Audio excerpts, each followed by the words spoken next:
ओम नमो भगवते वासुदेवाय।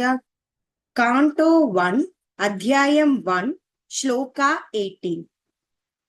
अदाख्या हि हरेर्धीमन् अवतार कथा शुभाकां लीला विदददस्वैर्यम् ईश्वरस्यात्ममायया।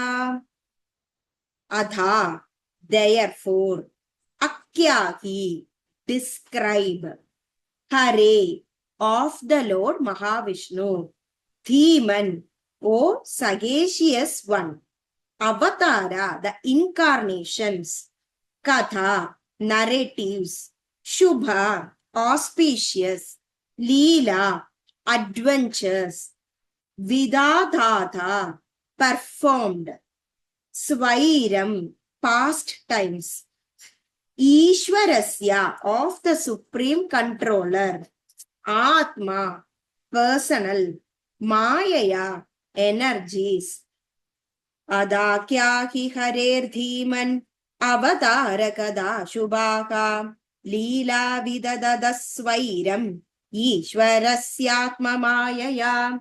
O wise Suta, please narrate to us the transcendental pastimes of the Supreme God Bhagavan Mahavishnu's multi-incarnations.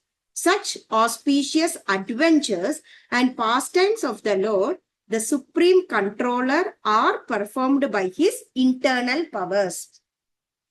Adhakya hi harer dhiman avatarakadha shubhaka leela vidadadasvairam ishwarasyatma mayaya.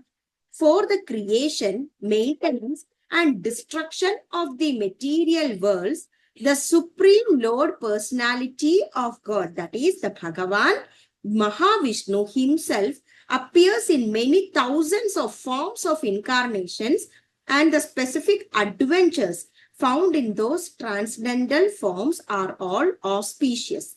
Both those who are present during such activities and those who hear the transcendental narrations of such activities are benefited.